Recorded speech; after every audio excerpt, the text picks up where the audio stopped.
I am joined by Robert Griffin III, James White, Field Yates Meanakeims. All right, so first play we're going to look at, 2nd and 2, one of the Patriots' first offensive plays. What's going on, everyone? Tayler Kyles here for CLNS Media, coming at you with another episode of Pat's Daily, brought to you by our good friends at Prize Picks and Game Time. I am joining you from a random room inside Gillette Stadium, as you can tell from the lighting and maybe my not so great audio. We're just going to have to truck through this one together. But y'all, you got to talk. Now, obviously, Patriots lose to the Texans 41-21 in a game that it really felt like, kind of similar to San Francisco, they might have a chance late despite an early deficit against a potential playoff team. Now, this was a game where it was kind of flipped on its head from what we saw in Santa Clara, where the Patriots offense could not get anything going at all. The defense kept trying to give them chances, and they just couldn't capitalize. This time around, the Patriots offense was not without blame at all, obviously. Turned the ball over 4 times. Now, fluky interception with Drake Maye, obviously, on the screen. That was one of the freaking craziest plays I've ever seen in my life. So we're not going to dock that one against the rookie. I don't think PFF will either in the turnover-worthy plays column.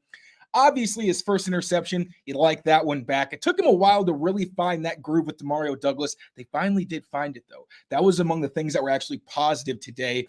And Drake Maye, honestly, he's on the ticker, so I'm just going to go in on him real quick because I want to start with some good because we got plenty of bad to talk about. Now, Drake Maye, obviously, it was a lot of the things, and this is why I kept saying we got to keep expectations measured, because had a feeling this was going to be the kind of game where even Drake Maye mentioned earlier this week in his first press conference. Told my teammates, yeah, I'm probably going to feel a little bit nervous early on. I didn't want to say it. I didn't want to jinx the kid. I had a feeling it'd be one of those, Tom Brady in the Super Bowl things where you just get excited because it's a big game in your career. And then, you start off a little slow early on. And that's what I think Drake Maye's interception was. He mentioned he was pretty amped up early on, went to the sideline. Jacoby Brissett and his teammates helped calm him down. And then it took a while, really until right before halftime, you saw some of the mobility from Drake Maye, but the arm talent and the ability to push the ball downfield, those things that we've been waiting for, we finally got. That throw to Kayshon Boutte after multiple targets that went Demario Douglas's way. Finally, we have somebody that wants to throw it a pop in that slot. We'll get more on the growth that they went through because obviously Drake missed him a few times. But that deep ball to Kayshon Boutte, I mean, y'all, round of applause for the kid. First career touchdown for him. First career touchdown for Kayshon Boutte. Great play where Demario Douglas actually got wide open in the middle of the field. And I know me, Jackson, Ahmed, the CLNS boys, we were thinking, okay, maybe hit pop in the middle of the field, try to get into the end zone. But if you don't, you got a couple timeouts. Maybe you hit a timeout, and then you get a field goal. Drake Maye said, nah, I'm going for the throat. That man hit Kayshon Boutte with a perfect ball. I think that's it was 50-something yards in the air, one of the longest passes for a Patriots quarterback since last season, 2 seasons ago. Who knows? All I know, it was a long damn time. We finally got it from the kid. And then let's talk about Demario Douglas. Because, again, Drake Maye wasn't perfect throwing in the middle to our guy. Now, he had the interception. There was a 3rd down that he missed an opportunity. Another play where he actually hit pop and threw behind him, where I thought Demario Douglas had an opportunity to take that and house it. But on Demario Douglas's first career touchdown, we did see Drake Maye actually hit him in stride. We rarely actually get to see Demario Douglas catch a ball while he's already running and show what he can do after the catch when he's not at a dead stop on a screen or something. But this game, we finally did get to see that. I thought that was very exciting. Now, the pass protection, I will say, was spotty for most of the game. And we expected that, right? We knew that there were going to be situations where Drake Maye had to drop back and throw from some less than ideal situations. Sometimes it worked in his favor, like that Pop Douglas touchdown. He let that ball go right before Daniil Hunter beat DeMontre Jacobs and almost got himself the sack. You also saw Drake making plays with his legs, whether it was running, extending the play, and throwing to Hunter Henry. You got to see those things. So that was super encouraging, even though, of course, he had the interception, mentioned there were some plays where he probably could have run. Instead, he threw and wasn't able to convert. The inaccuracy, those things are going to have to get tempered and calmed down. That was the book on Drake Maye. We wanted to see the positives, the things that we were excited for, the shots downfield, the running and all that. Even D'Amico Ryans acknowledged that was a big part of what made Drake so tough to defend. So that's definitely a positive. And you know what? While I'm talking some positives, let me bring in my good buddy, my co-host, Mike Kadlick, joining me from a wedding. Bro, you better look spiffy when I put you on here because I know I look like a hot mess. Aren't you? There. Oh, you looking sexy, boy. Aren't you so lucky to have a friend like me? I am very, and you like that more than anything. To call in mid-wedding, mid-cocktail hour to talk about Drake Maye's debut. Let's go. That wasn't bad, huh, Taylor? No, that wasn't bad at all. Now, I'm just going to let you know right now, get ready. You're going to have to do some ad reads, my man. No, I'm just kidding. What? No, I'm just kidding. I'm just kidding. That's all me. That's all me. You took it away from me in the pregame show. I saw that you were texting me this morning saying, "How do I do this? How do I do that?" And then you just threw it on Brian Hines' ass. Brian Hines threw it on. Oh, I'm not going to say that. Anyway, let's get your recap of the game. Obviously, start with Drake Maye, and then I'll let you rant as long as you want to about what happened elsewhere, because it seemed like Drake was one of the few bright spots.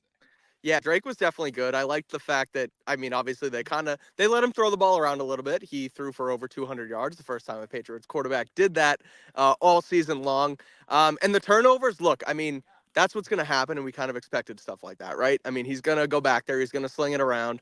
The fumble wasn't really his fault. He had a guy coming off the edge, gets beat a little bit, obviously. I mean, not great from the offensive line, but I thought Maye did fine. He stood in a couple first down runs. Yeah, I'm kind of I'm reading the chat as I go. It wasn't me who got married, guys. I'm not married just yet, but I am rocking an NFL pin. Inspire change.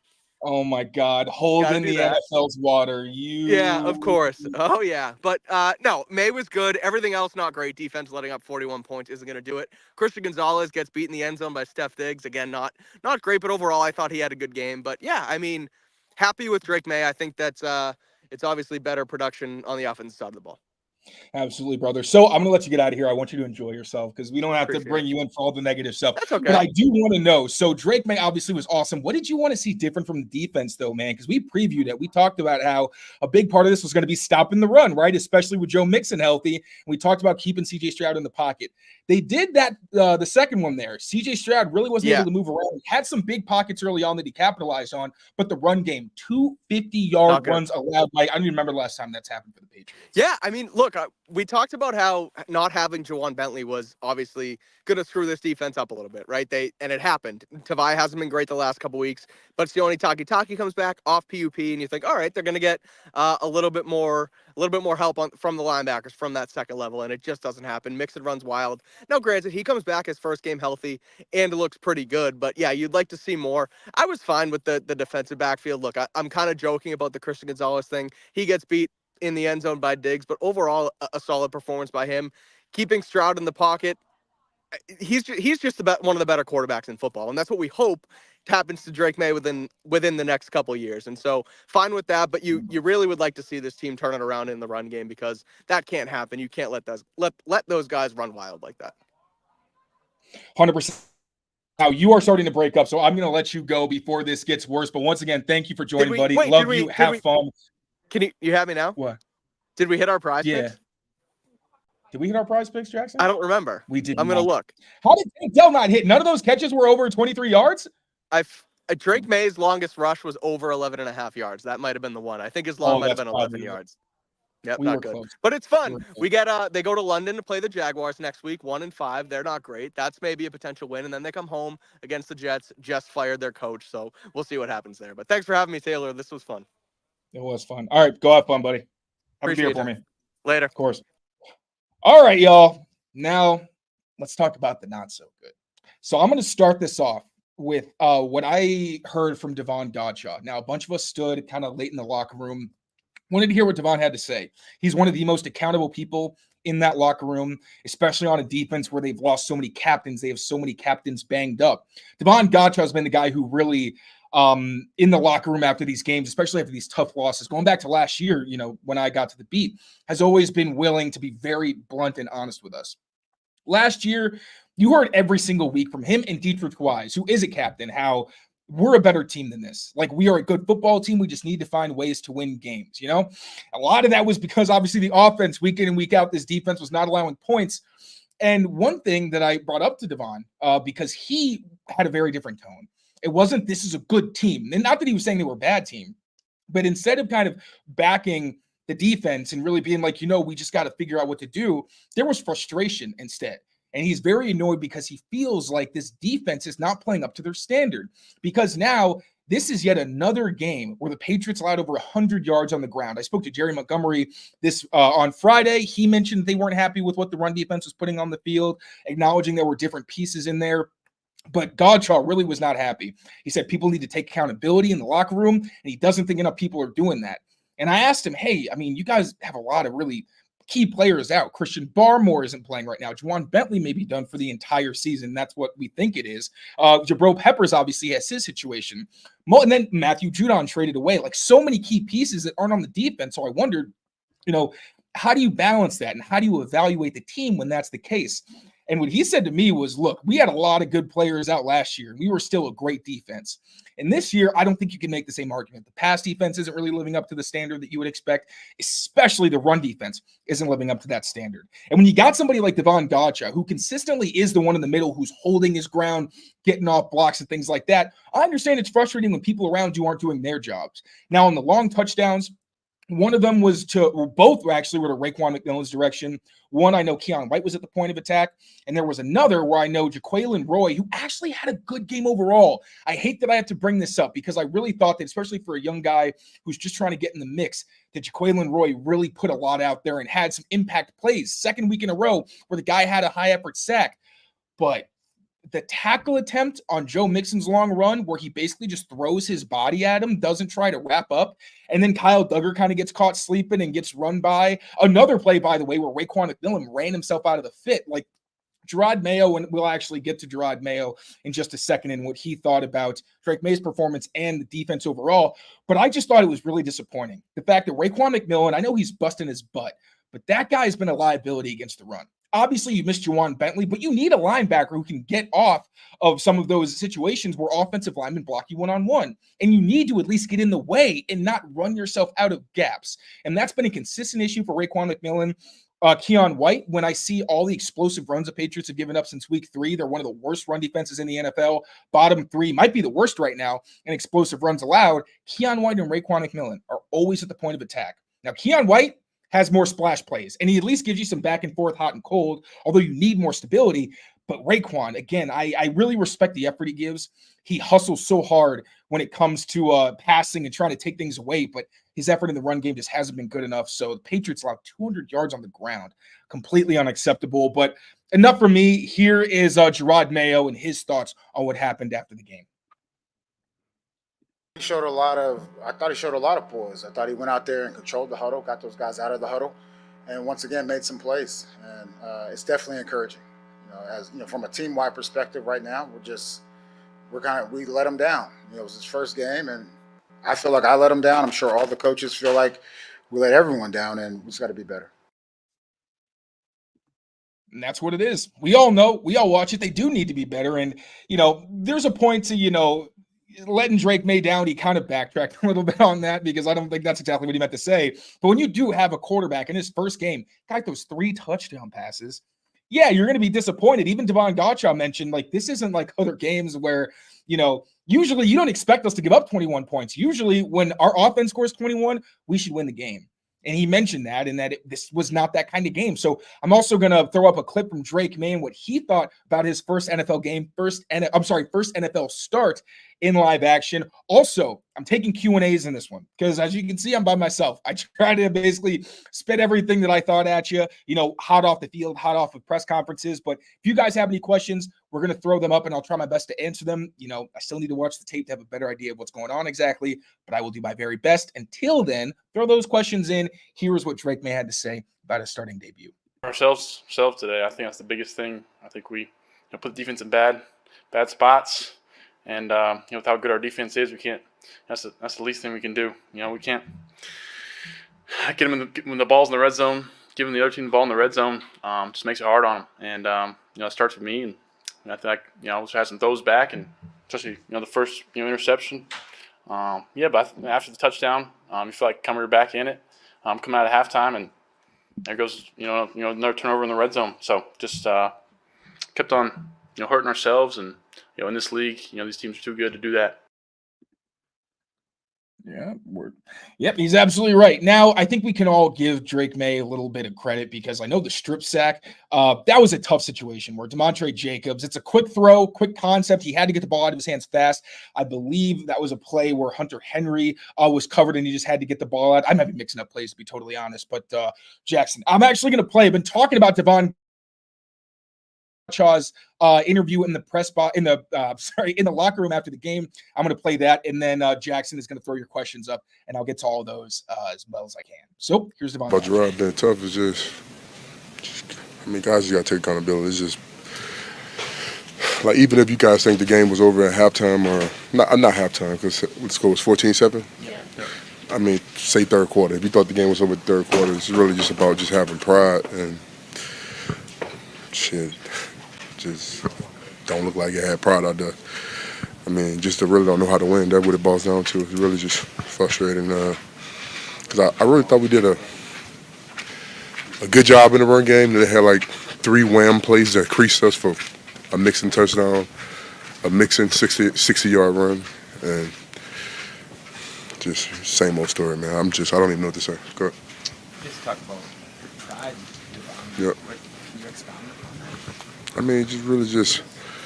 that? Even if you think we out the game, it's just, the offense gave us 21 points, even though it was, like a little slow. But, usually when our defense, the standard, when you get 21 points, the offense don't score. The opposite offense doesn't score 21 points. Yeah, I know it was some tough calls on third down that the referees, we're not going to blame the refs, but some third calls they didn't really help us out with early on in the game. They just like, oh, well, was that really a PI? But they called it, so we got to live with it. And, we didn't really respond from that. The adversity went up 14-0. We came back, scored a touchdown. For me, I thought Drake played well with the circumstances that he had. I thought he played well. So, and then when you give us 21 points, we got to stop the other offense from scoring 21 points. Like, I even thought C.J. Stroud, he started kind of slow. He had like 98 passing yards, 88 going into the fourth quarter, and he finished with 192. But it's just like, the defense, man. We got to just figure out a way to get back to the standard of playing great defense. It's not 41 points is embarrassing. Yeah.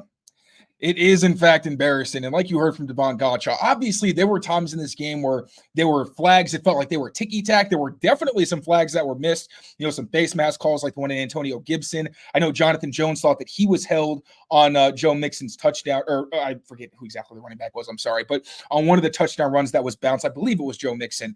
But yeah, 41 points. You don't expect that from the Patriots defense. If you told me New England was going to score 21 points, I would have thought it was at least a nail-biter that went right down to the wire, especially considering that's what the Texans season really has been. A lot of games that have come down to the final possession or final possessions. The only really exception was a blowout loss they had to Minnesota. But again, I'm going to get to your guys' questions. I'm really excited to answer those, start engaging with y'all, because I hate talking to a screen. I feel like I'm talking to myself. But first, quick word from our friends over at Prize Picks. Be right back. Prize Picks is America's #1 daily fantasy sports app with over 5 million active members. It's the easiest and most exciting way to play daily fantasy sports. Unlike other apps on Prize Picks, it's just you against the numbers, and all you got to do is pick more or less on 2 to 6 player stat projections, and you will watch the winnings roll in. For one more weekend, 1 Caleb Williams passing yard gets you a win on Prize Picks. That's right, only 1 yard gets you an automatic win for your lineup, so make sure to put that in to every lineup to watch those winnings roll in. Prize Picks is the only real money daily fantasy platform with injury insurance as well, which the way the NFL is going right now, you're going to want injury insurance, and you get that with Prize Picks. Prize Picks puts their members first, so all those withdrawals are fast, safe, and secure. When your picks hit, the money just comes in. So make sure you download the Prize Picks apps today. Use code CLNS and get $50 instantly when you play $5. That's code CLNS on Prize Picks to get $50 instantly when you play $5. You don't even need to win to receive that $50 bonus. It's guaranteed. Prize Picks, run your game. Let's get into some questions, y'all. All right. First one, Old Man Mob. What's up, buddy? Should Boutte get more playing time, and can he be the 80-20 ball wide receiver the Patriots have been looking for? So I don't know about 80-20 really, because Boutte's got a lot of talent, obviously, but he's not like one of these 6'3", 210-pound guys. He's really more in the mold of closer to a Javon Baker. Let me actually see what Boutte's measurables are exactly, so I'm not talking out of my butt. Height and weight. Yeah, he's 5'11", 205. You don't really want to be throwing him a ton of jump balls, really. That said, I would like to see him maybe with more role as an X receiver, and I think we did see some of that, because I noticed in most 2 receiver groupings, it wasn't what we had seen in most weeks where it was Kayshon Boutte and Kendrick Bourne. Kayshon Boutte and Jalen Polk, with Polk as the X and then Kayshon as the Z. It was really more of Kendrick Bourne as the Z with then Kayshon Boutte at the X. Now I'm going to have to go back and see, because I think in 3 receiver sets, it was primarily Jalen Polk as that number 1 X backside receiver. One thing I think somebody's going to ask about this, Jalen Polk in his hands. I'll talk about that more later. I'll stick to Kayshon Boutte here. But I do think he has the speed that maybe a lot of the other outside options don't, at least the guys that we expect to have a role. Javon Baker, we all are excited about his talent and what he can be, but he has to get the coach's trust. Kayshon Boutte's done that. And really, I mean, the confidence he showed after the game, they were talking about, what he's maybe done differently now that he's got a bigger role. And he's like, I catch everything. So, I don't know. Which, I saw him in the summer. He catches almost everything. Not quite everything, but I love the confidence from the young wide receiver. And finally, having a quarterback who can exploit some of his downfield potential, because I don't think he's a burner. He's not a 4-3 guy where he's just going to be blazing by corners.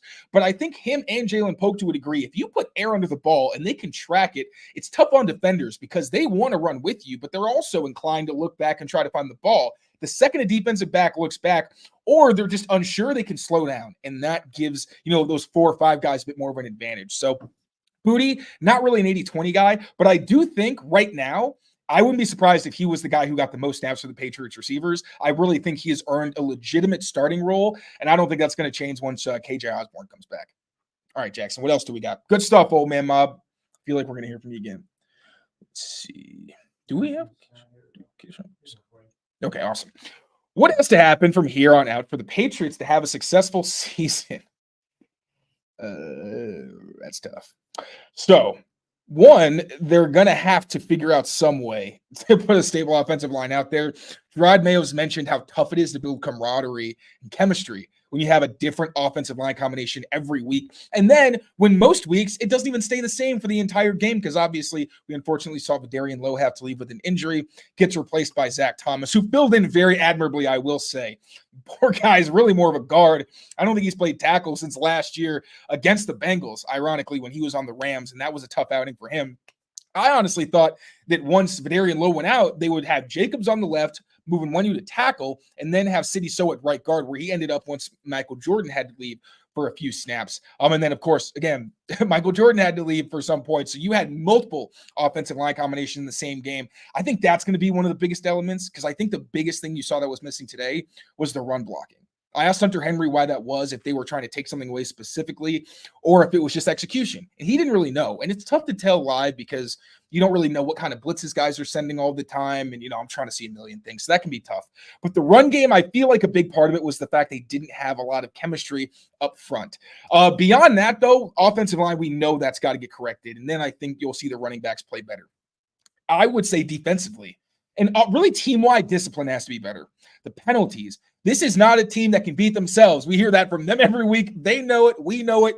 Opponents know it.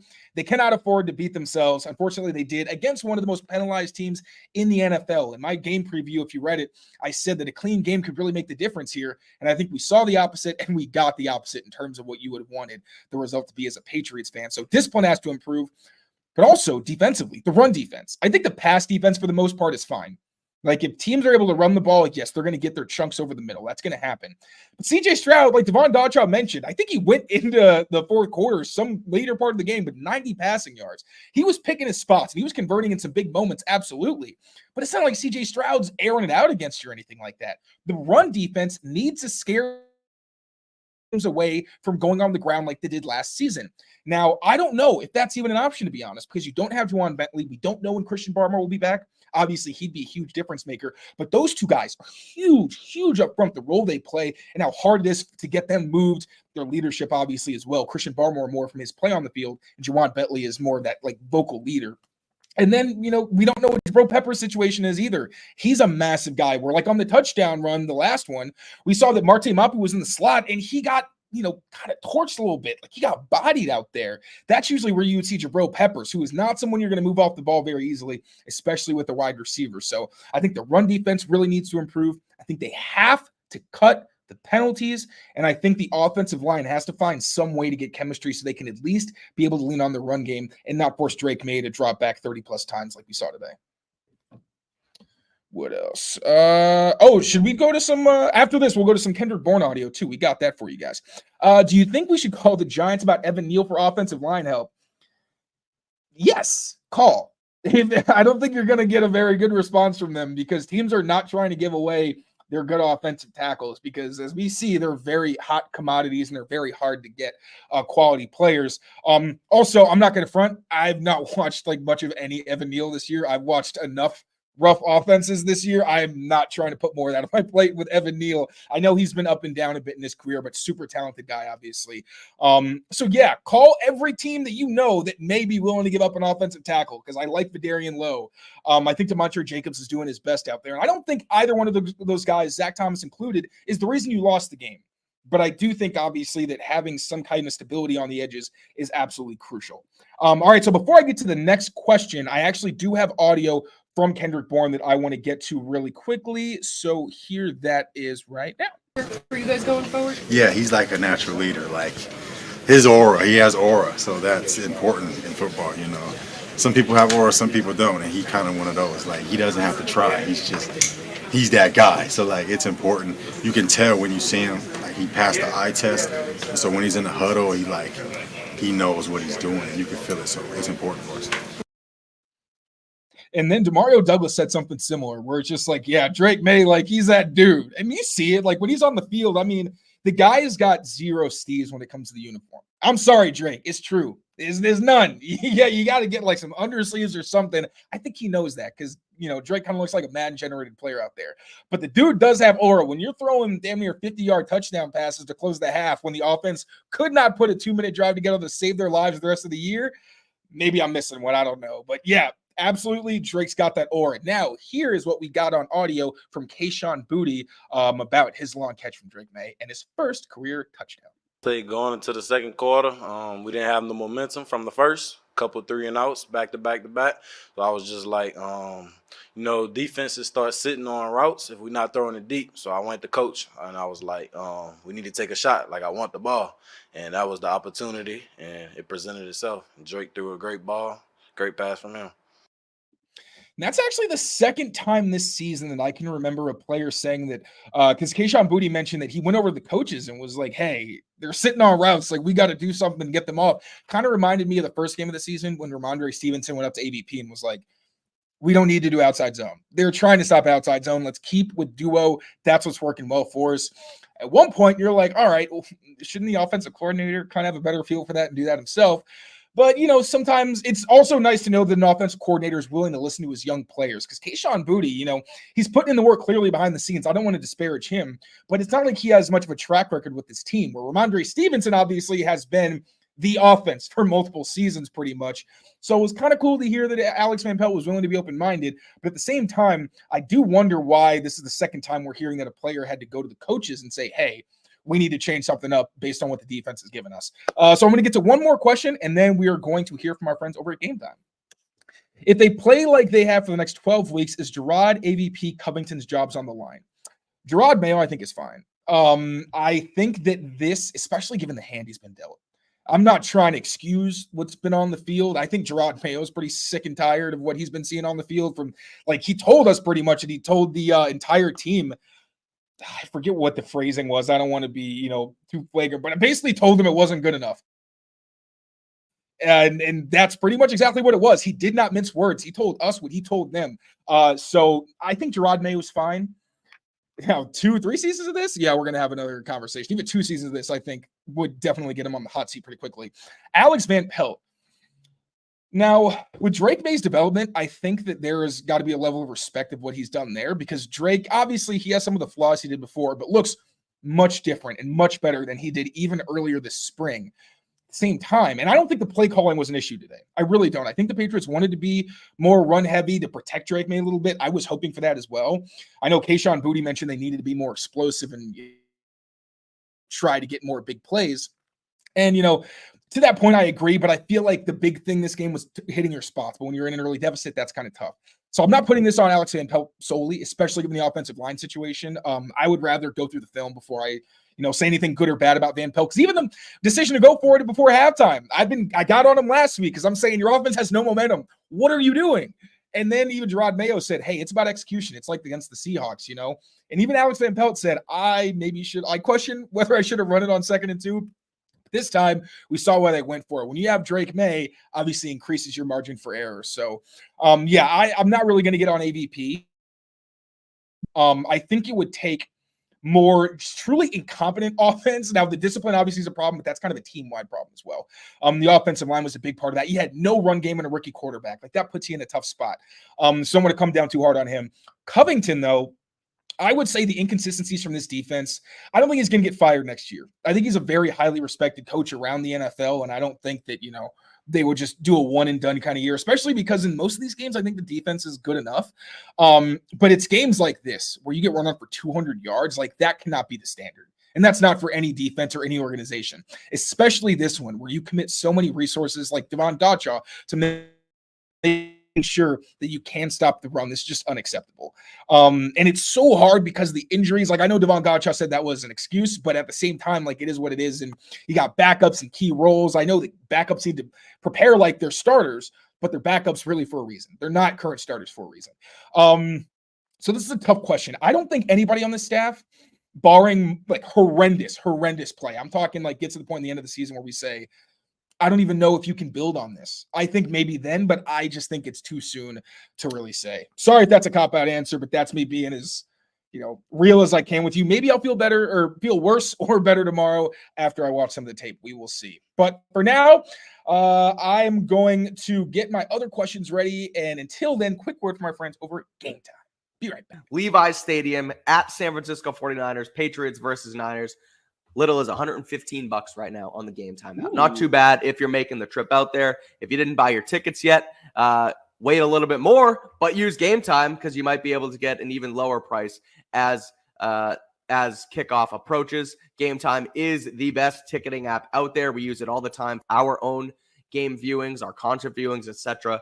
And they have a new feature now called Game Time Picks that makes it easier to get tickets to your favorite teams and watch them play live. It filters out all the fluff and shows you only the incredible deals and great seats, so you don't have to waste time searching through those thousands of tickets. They have super deals, they have awesome deals, they have great deals. And again, the app is super easy to use. You literally just go in, you search Patriots. I'm doing it right now while we're on here, Taylor. Dolphins at Patriots for the following week. Could be Drake Maye's first start, could have Tom Brady on the call. As little as $123 right now. And when you're in the app, you can click and look at your seat view and see what the game will look like right from your seat. So head over to Game Time today. Take the guesswork out of buying tickets with Game Time. Download the Game Time app, create an account, and use code CLNS for $20 off your first purchase. Terms apply. Again, create an account and redeem code CLNS for $20 off. Download Game Time today. What time is it? Game. All right, so I saw a couple comments, and I do want to touch on a couple players I haven't really gotten a spotlight yet. First, Marte Mapu. Now, I did mention he was near the point of attack on the last long touchdown run, but he also, the interception. I've been telling y'all that Marte Mapu's little ball, that man was going to cause, let me spit out here, it was going to cause some big plays, and you saw it, being able to read the hands. Some of the defenders in that situation might turn around prematurely. He knew he wasn't in position to turn around, but he was smart enough to know he needed to get his hands up, because sometimes what a lot of the time happens as a defensive back or a defender, period, the ball's coming when that receiver's eyes get big. And it's like, oh, there it is. I think that's what he saw, and as the hands were going up, he threw his, puts it up in the air for then Marcus Jones to recover and get a nice return out of. And Marte Mapu got himself a half sack as well on a blitz. So, up and down game the past couple weeks for Marte Mapu. I think if he's been put in more positions to succeed, you'll see less of the bad and more of the good. I love what I've seen from him in coverage the last 2 weeks. And Ben Brown, last I checked, he didn't even give up a pressure. Now, this is a dude who found out he was playing, I think today was when he found out. I shook his hand after the game, just being like, hey, dude, that must have been tough on you. Dude's hand was bloody. Like, he was battling out there. There may be some things on the tape I see where it's like, yeah, that wasn't pretty. But for a guy who just joined the team midweek and just found out that he was going to play, you got to tip your cap to him. I didn't see any egregiously bad snaps. I think Drake Maye and him may have almost had a bad exchange, but they got it under control. So really impressed by Ben Brown as well. Got to give a tip of the cap to Elliott Wolf also. I understand that the offensive line situation is not good, but when you look at the guys they even have to put on the field, Zach Thomas, DeMontre Jacobs, Nick Leverett wasn't out there today, obviously, but someone who's going to be key for them moving forward. Michael Jordan, and then Ben Brown. All of these guys are players that were added by Elliott Wolf. Are they all pros and all that stuff? No, probably not. Are they ever going to be full-time starters? Probably not. But the fact that even have bodies to send out there and players that are doing what they should most of the time, I got to tip my cap to Elliott Wolf because, again, I know the offensive line isn't great, but they're being put in an impossible position with like third, fourth. I know Zach Thomas is the fifth left tackle they've had this season. Fifth. So, tip of the cap there. Now, let's wrap this up with a few more questions. Do you think they should be the buyers at the trade deadline since Drake showed promise? This is a tough question. Philosophically, I'd say they should be sellers because I think this is a rebuild year. You're 1-5. Now, Hunter Henry did mention that he was on a Chargers team, I think, that started 0-4 and almost made the playoffs. Really, it was a tiebreaker, he said, that decided it. He knows that people aren't quitting yet. So this season isn't over, so I don't think they should quit or anything like that. At the same time, if you can get a tackle or a receiver, like guys who can make an impact long-term beyond this season, grow with Drake Maye, maybe help the defense, again, long-term, I'm all for it. Do not trade for somebody, like a linebacker who can get off blocks or a better nose tackle. Like that, those aren't the moves you're making. This is not a season that you need to salvage to the point where you're just getting one season acquisitions. That ain't it. Now, if you get some, offensive line help, defensive help, whatever, and it's longer term, I'm all for that because, again, this is a rebuild that looks towards the future, but no stopgaps. That's not the kind of thing you're looking for. Could we try Cole Strange at center once he's healthy? Thank you, Ashton, for asking this. Yes, they might, because Gerard Mayo actually mentioned this as a possibility on Friday. So we did get news a couple weeks ago, I believe, that Cole Strange is expected to be back sometime this season. I wasn't sure if that was going to be the case, and even if he was healthy earlier this season, I didn't even know what role there could be for him. But now, obviously, David Andrews is hurt. You got guys banged up on the offensive line, so that could create some opportunities for Cole Strange. And when asked about center specifically, Gerard Mayo did say that they do think they've thought about it. That's been under consideration. I had a whole thread actually on Twitter. You can check that out. Just look up my account and search Cole Strange. But he actually did take snaps at center at the Senior Bowl. I know a lot of people thought that was maybe his best fit in the NFL. With his athleticism, I don't think he's played enough center to really know how to do the protections and everything extremely well. But if Ben Brown can do it, if Cole Strange had to, I'm sure he can figure it out and then continue to improve. But he's got the skill set to do it absolutely. And given the fact that he's not the biggest guy, center is probably where he's best. So absolutely, Cole Strange could be a center. Just don't know when he's going to be healthy enough, and we'll have to see what the situation looks like then. I want to do one more, Jackson. Yeah.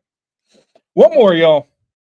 Let me know how you guys like this format. Honestly, I was nervous. This is kind of fun. It's like we're having a little chit chat. I like it. Okay. Which is more important, from Rin Sithis? That's a cool name.